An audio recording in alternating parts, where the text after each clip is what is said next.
जी जनाब, आज की वीडियो स्पेशली डेडिकेट करती हूँ रूबी इकबाल को, जिन्होंने कमेंट किया था कि वो 28 साल की हैं, अनमैरिड हैं और उनको पीरियड्स के भी काफ़ी प्रॉब्लम है। 13 लेज़र सेशंस कराने के बाद भी उनके फेशियल हेयर ख़त्म नहीं हुए हैं बल्कि और मोटे हो गए हैं। तो ये वीडियो आप आखिर तक देखें, आपके लिए कंप्लीट सलूशन ना सिर्फ 100% बल्कि 200% इंशाअल्लाह अल्लाह पाक के हुक्म से आपके ना तो सिर्फ फेशियल हेयर ख़त्म होंगे बल्कि आपके बहुत सारे female problems, irregular period, hormonal cycles, acne, cystic, hormonal acne, मतलब बहुत कुछ होगा। एक मर्द और औरत के चेहरे को कुदरत ने क्या फ़र्क दिया है, वो दाढ़ी मूंछ का है। मर्दों के चेहरे पर बाल होते हैं जबकि कुदरत ने औरत के चेहरे को बिल्कुल साफ़ रखा, बल्कि एक मामूली रुआं होना फितरी अमल है।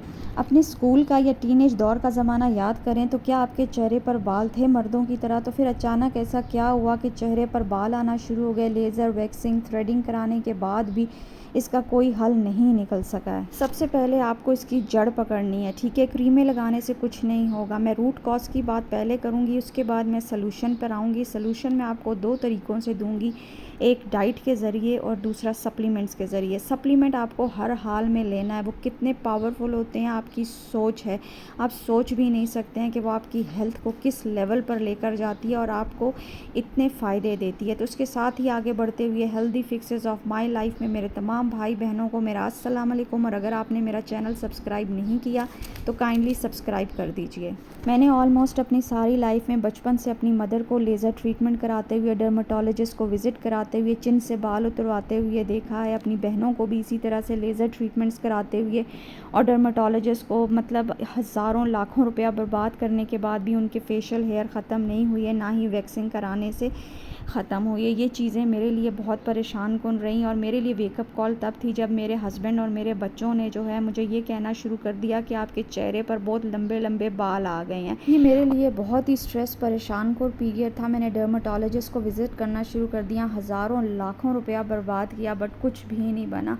उसके बाद अचानक से डॉक्टर बर्स की वीडियोस जो हैं वो मेरे सामने आना शुरू हो गई और यहाँ से मेरी लाइफ चेंज हुई। ये गेम चेंजर थी। मैंने घंटों उनकी वीडियोस को लगातार देखा, नोट्स बनाए, उनको समझा। मुझे ये पता था कि मुझे हार्मोनल इम्बैलेंस हो चुका है, बट उसकी सही सेंस समझ नहीं आती थी। जड़ उसकी ये है कि मेरा इंसुलिन लेवल हाई था और मुझे हाई एंड्रोजन्स थे। जिसको भी फेशियल हेयर होंगे उसका हमेशा हाई इंसुलिन होगा, जिसकी वजह से हाई एंड्रोजन्स क्या होते हैं, वो मेल हार्मोन्स होते हैं। आपकी बॉडी आसान लफ्ज़ों में बात करूं तो बहुत ज़्यादा मेल हार्मोन बना रही है, जिसकी वजह से सर से बाल गिर रहे हैं और जिस्म पर, चेहरे पे बाल आ रहे हैं। इसके और भी बहुत सारे सिम्टम्स होते हैं, जैसे कि ऑयली स्किन होना, एक्नी होना, हार्मोनल एक्नी होना, ठीक है। दूसरा, आज के दौर में हाई इंसुलिन होना कोई बड़ी बात नहीं है। हर दूसरी लड़की को, मर्द को जो है उसकी इंसुलिन हाई है, ठीक है। इंसुलिन रेजिस्टेंस है उसको। अब इंसुलिन रेजिस्टेंस या इंसुलिन हाई क्यों होती है, उसकी कुछ जो है वो वजह होती हैं। उसमें सबसे पहला नंबर आता है आपका ब्लड शुगर लेवल्स जो हैं वो हाई हैं।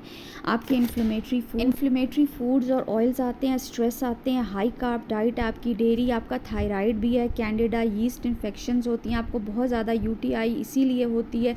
आप बहुत ज़्यादा खाते पीते हो, स्नैकिंग बहुत करते हो, प्लास्टिक जो है टॉक्सिक लिवर हो जाता है, आपका फैट्स और कार्ब मेटाबोलाइज नहीं कर पाते हो, जिसका नतीजा ये निकलता है कि हार्मोनल इम्बैलेंस की आप बात मत करें। ये सब एक बहुत लंबे टॉपिक्स हैं, ठीक है।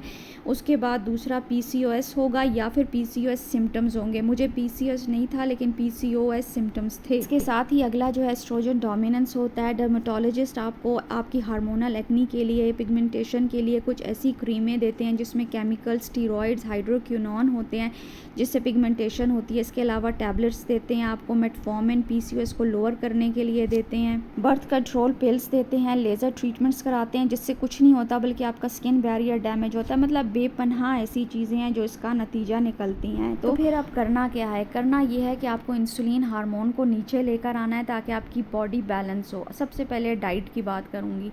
डाइट में पहले नंबर पे आती है बोन ब्रॉथ, वो भी बीफ की बोन ब्रॉथ। ज़िंदगी में अगर आपको कोई प्रॉब्लम हो जाए, इन्फ्लेमेशन जो आपको कुछ समझ ना आए कि क्या करना है, तो यखनी लें, क्योंकि यखनी ही क्योर है।